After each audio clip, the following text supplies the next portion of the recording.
Hey guys, welcome back to Roundup on Rocky Top Baseball Edition. We'll say thank you guys for viewing and welcome back. A new face on the show this week, freshman, kind of utility guy, outfielder, infielder, Jay Abernathy. Yep. Tell us a little bit about yourself, like where you're from. Yep. So Jay Abernathy, I'm from Atlanta, Georgia.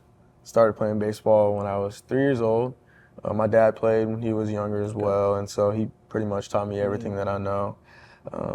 So what drew me to Tennessee, my cousin, Micah Abernathy, he played football here. Okay. And so just being able to see the games that he played and just watch that. And I was pretty young when he was playing, so being able to see things like that. And then Tony V was the first one that I talked to.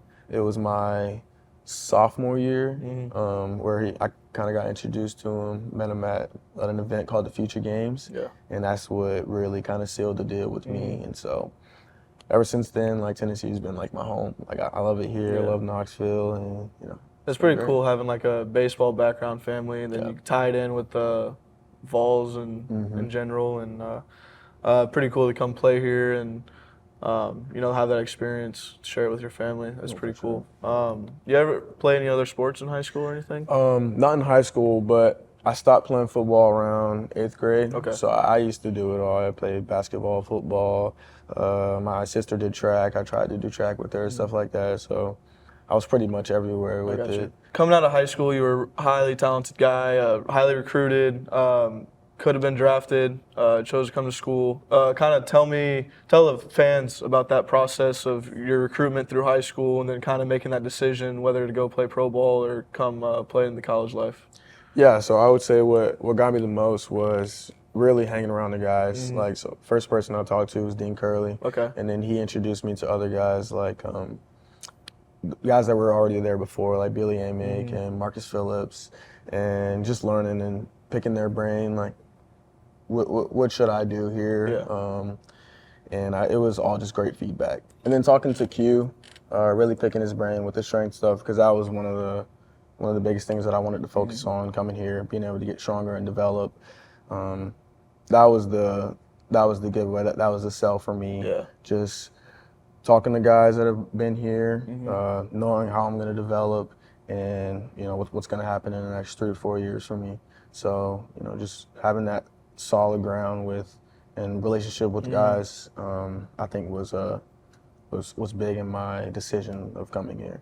Yeah, I think that, like, for guys deciding between the draft and college, I think a lot of it is just that developmental factor. Because I mean, obviously you're talented enough to go play pro ball, but a lot of it is that development period of working with Elander, getting in the weight room with Q, and then having that nutrition part of it. That's everything's provided for you, and I mean they treat us so well that I mean it's hard to say no to. You know what I mean? Yeah. And honestly, there's not any other place in the country that I'd rather be. Yeah. Like you said with E, he knows his stuff. He knows a lot. And he played at TCU, I'm pretty sure, and he was a dog there. So just learning from him, and then Beth, she was here, but she's now with the Cubs, I believe. Yeah, she got the nutritionist job with the Cubs. She was a huge asset for the team. Yeah. And so just having those two people, or just everyone here, all the support that we had, it was great. Between the coaches, Megan, like we mentioned earlier, and Beth, it's a big time program, and it's helped a lot. Yeah, for sure. Now, kind of moving into a reflection of the season, we're getting into postseason play. You've had pretty much a full year under your belt. What's kind of been like the biggest takeaway or thing that you've learned this year, being a freshman?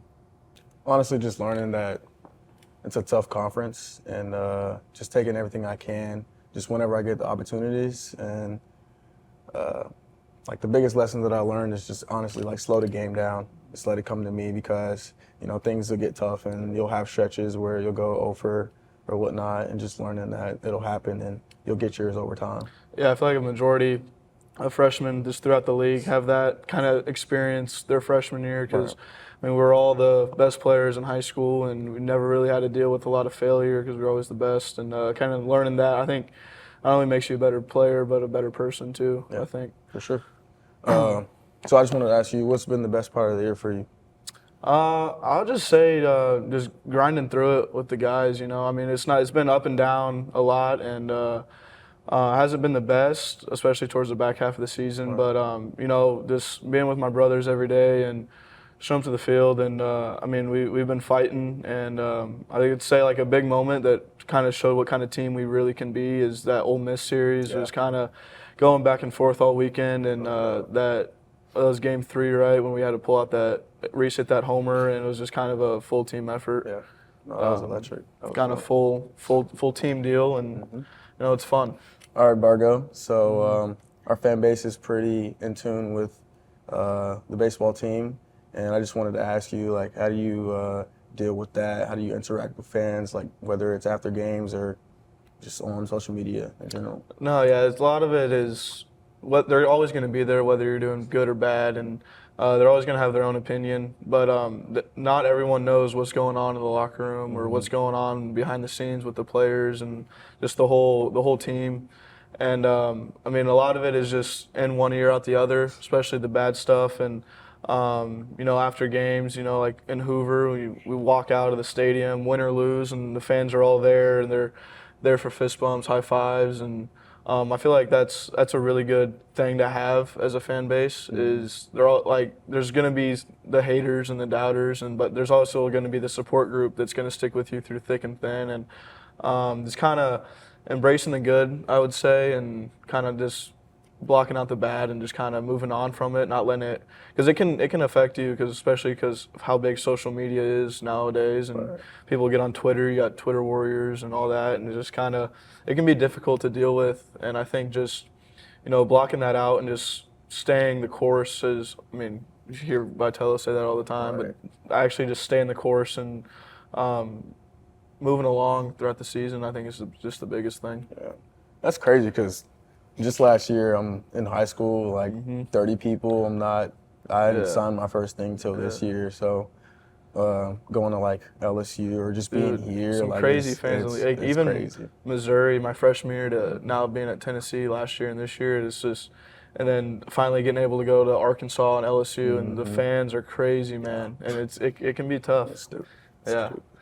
I know you weren't around here last year, but we've had alumni in the off season, even a few in season that'll come through and kind of help us out and just kind of be around the guys and kind of catch the vibe. What would you say? Has there been anyone that's been like by your side a lot that you've gone to or just kind of helped you out a lot that have been the past players? Yeah, for sure. Honestly, I'd say Grizz.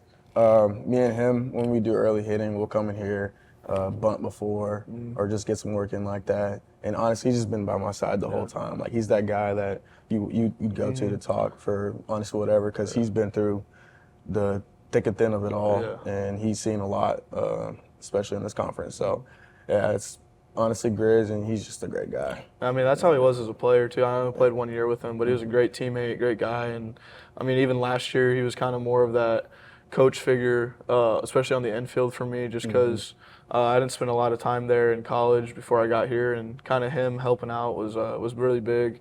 But I'd say, I mean, another big one that's been around a lot has been Luke Hochaver. Yeah. Just because he's really big in like the mental side of the game, and that's helped me a lot talking to him. And then he's also got a core group of the older guys together for like leadership dinners and stuff. And I think that's been really good for the team as a whole. Just kind of getting those older guys, kind of the knowledge that he can bring, just because of how much baseball he's played. He played here, and then he went and was a big leaguer for however many years. And I think just having his side of things and his knowledge just has helped a lot this season. Now let's get into kind of the competition side.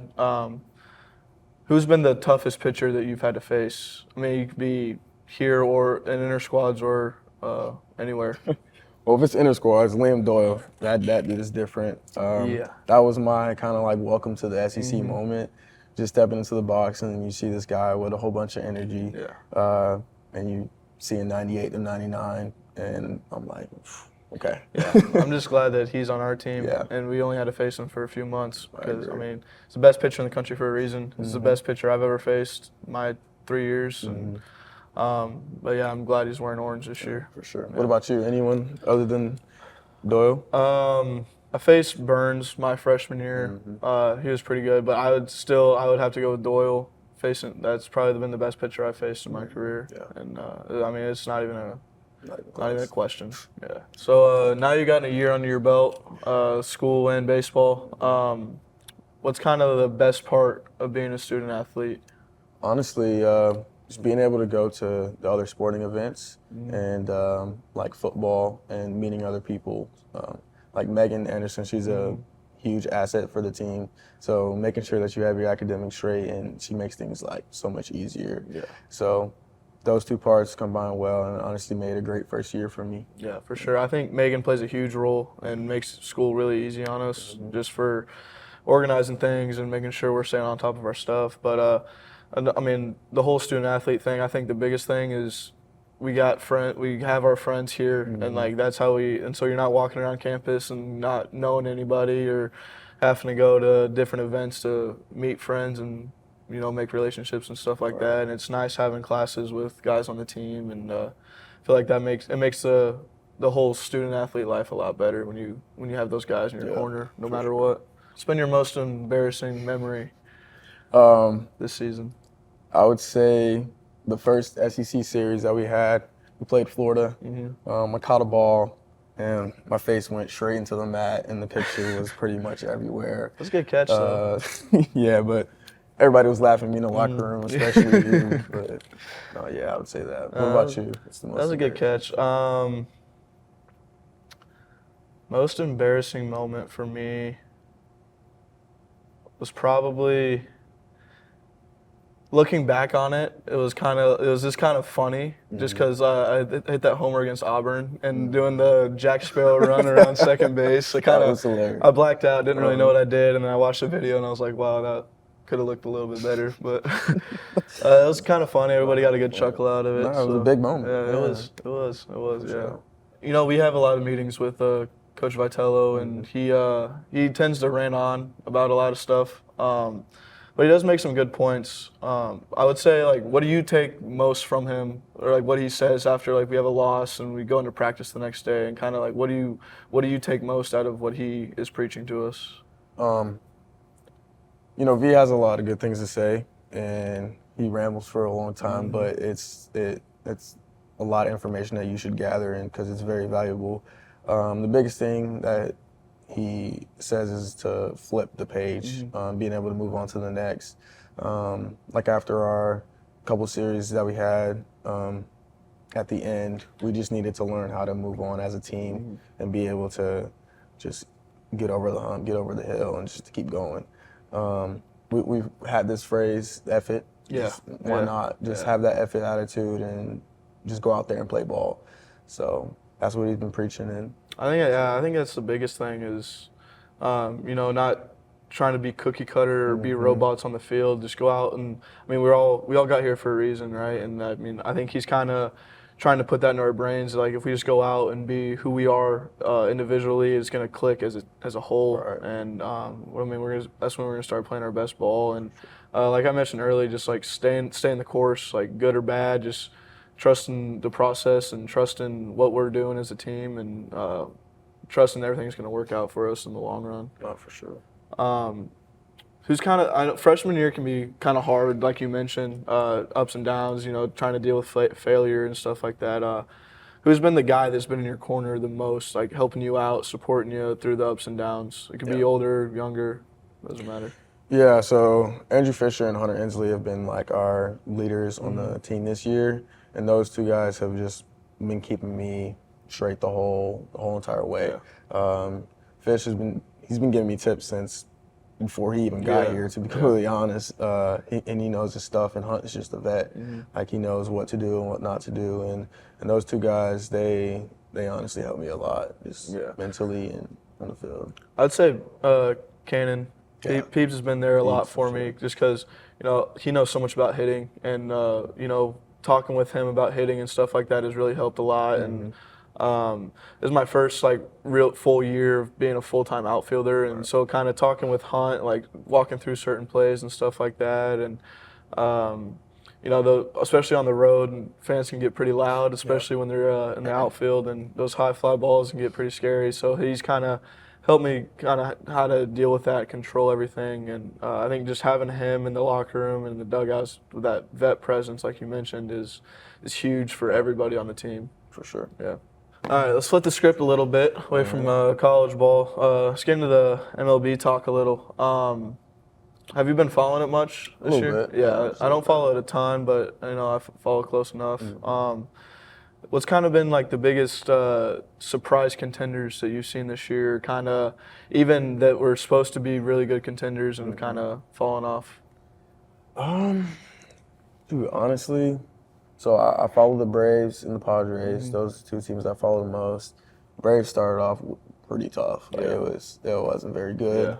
But They flipped the script pretty good. They flipped the script, and I think they're going to be a contender. Helps having Acuna back. Oh, He's yeah. looked good, dude. First pitch, first ball, first pitch back. Yeah, that was awesome. crazy. That was crazy. But yeah, honestly, and then with the Padres as well, it's tough. I really like Luis Suarez a lot, so he's gonna do his thing. But hopefully the Braves contend. Yeah, they've looked good. Growing up, I was a Royals fan. So, I mean, it's always, every year, it's a question whether they're going to be good or not. And last year was bad, man. It was really bad. But, they've looked good this year. They went on a pretty good winning streak. Been playing good baseball. Bobby Witt looks good. He's one of my favorites right now. But who was kind of, you mentioned a couple players, who was kind of like the guy that you modeled your game after growing up or kind of idolized as a kid? I would say a guy I modeled my game after. I watched a lot of Jimmy Rollins. My dad showed me clips of him. He's a great defender, and then he's a switch hitter. So, but his lefty bat is kind of what I tried to model after. I see that. He'll do that little thing with his foot, a little leg kick or the toe tap. He'd switch between in seasons. So, that guy for sure. What about you? What you got? Growing up, I was a catcher, so I was a big Salvador Perez fan. Yeah. Especially being a Royal, and even Yachty, even though he was a Cardinal. But from the hitting side, a lot of it was Ken Griffey, just Junior, watching his swings because his swing was so pretty, and being a left-handed hitter, just kind of following suit there. But and then another guy was Alex Gordon, just because he was a Royal and he was also from Nebraska. So just kind of went, and then I would see him up at the cages every once in a while when I was a little kid in the off season. So it's pretty cool to see him. Yeah. Going back to contenders, what the Yankees are pretty good. What do you have on Aaron Judge batting 400 up until now? He's a good player, man. I would say so. He can hit a baseball pretty good. No, but he's just a freaking nature, dude. He's a rare breed. He's a monster and just hammers baseballs. Yeah, for sure. But who's your favorite player in the game right now? Right now, it's got to be Pete Crow, I'm sure. What he's doing. He's having a good year, He's a dog, and he's just electric. I saw a stat where it was like he had 3 triples, 14 home runs, like something like that, and I was just like, this dude. I remember watching him in minor league ball. Because he was playing for the Iowa Cubs, which is the Cubs AAA team. And I went with my family to a Storm Chasers game, which is the Kansas City's AAA team in Omaha. I remember watching him, and I knew he was gonna make it. He's always been really talented, and he's young too. Yeah, he's gonna be a star. Yeah, he's gonna be good. He already is. Dude, my favorite player right now is probably. I'm a big Jazz fan. I like Jazz a lot, and I've always been a Freddie Freeman fan, just because he's got that lefty swing. Freddie swing, man. He's a good guy, always smiling on the field, and I feel like when I'm playing my best, I'm kind of free and loose, and kind of model my game after him, just being a good guy and having fun playing the game. We talked about our idols growing up, who we watched, who we modeled our game after. Who was the first baseball jersey that you ever owned? Do you remember? Oh, man. First baseball jersey I ever owned. I think I want to say it was Andrew McCutchen. Really? It sure was. Okay. Because my dad really liked him, and he got me a McCutchen jersey. I don't remember I went to a Braves game with a Pirates jersey on. Really? I sure did. I don't remember why. That's funny. But it was a McCutcheon jersey, and he was a dog. I like watching him play a lot. Yeah. He was one of those other guys that I kind of modeled my game after. He was a dude when we were Yeah, younger, when we for were sure. kids, dude. He was fun to watch. I remember when in his prime, he was nice, man. So, what about you? What was your first jersey? I think it was an Alex Gordon jersey. Okay. Yeah. Yeah, just being a Royals fan and then him being from Nebraska was pretty cool. So just kind of clicked, made that connection, and Yeah. I think I might have had a Luke Hochevar jersey too Did you really? when I was a kid. Wow. Yeah, That's cool. yeah, it's kind of funny. I was talking with Hoach one day and I found a picture that I took with him and Gordon. They did a signing day in Omaha, and I went to it when I was like 5 years old. So it was kind of funny, just full circle moment. Yeah. So it was pretty cool. Oh, that's cool. So now tying it kind of into, we talked about Vol baseball and we talked about MLB, kind of tying that together. There's been a lot of good action, a lot of movement from alumni Vol players, minor leagues and in the big leagues. It's been kind of cool to see. Yeah, for sure. You know, you got Beck is having a great year for the Rockies, and then with him you got Dolander up as a starter, and then Seth Halverson is a relief pitcher for the Rockies. So it's pretty cool to see all three of them playing for the same team. Yeah. You got Simo just got called up to AAA, which is pretty crazy. He was host last year on the show, so it's pretty cool to see him doing his thing in pro ball. And you've been following any guys? Yeah, for sure. Yeah. Honestly, Simo. So I remember we went to his game when he was on the Trash Pandas. Yeah, I'm pretty sure it was, and Yeah. you know, just seeing him there was kind of surreal. Yeah. It was like, all right, I was in the can all same do dugout this. as that dude a year ago. I was just watching this dude last year. Well, that was my neighbor last year. It's pretty cool. No, yeah. Seeing him. And then seeing him go up to AAA his first game, I think he had like 3 hits. He had like 2 or 3 hits his first game, and then that next night he went 4-4 with a homer. Yeah. So it's he's gonna be. I think he'll get called up here pretty soon, which will be pretty cool to see. And you got Ben Joyce, who's been throwing fuel for the Angels. I think I don't know if he just got hurt. I think he just got hurt. Sure, yeah. But you know, he had a good year last year, and then set the record for fastest pitch, I'm pretty sure, last year. But he's throwing good this year and then ended up getting hurt. So hopefully he gets a good return. You know, like a lot of guys have been playing really well. Blake Burke, who was on the team last year, has been playing really well. Seen a lot of highlights on him, so it's pretty cool to see. Another guy's been smashing baseball is Dylan Dryland. Yeah, he's been having a really good year. He's been looking pretty good. Yeah, really good year. Yeah. And then I saw something the other day that KT was he's like a top 10 prospect or something like that for the Padres. Yeah, so he's been doing his thing. So it's pretty cool to see. Just kind of surreal to kind of like I was playing with those guys last year, like just a year ago, and you know, being in the spot I am, I'm eligible this year. That could be with them again. And we had so many guys get drafted last year that no matter what team, there's a good chance I'll be playing with some guys I've already played with, which is pretty cool. It's gonna be pretty surreal whenever you get there, just seeing you on the field and just just knowing that played with you, bro. Yeah. So that's dope. Yeah, it'll be. All right, that's all we got for you guys today. Thank you, Jay, for coming on and joining the podcast. Thank you for having me. Yeah. Make sure you guys stay tuned for the next episode. Thank you guys for watching, and make sure you turn your notifications on, follow all the socials, and be ready for that next episode to show out.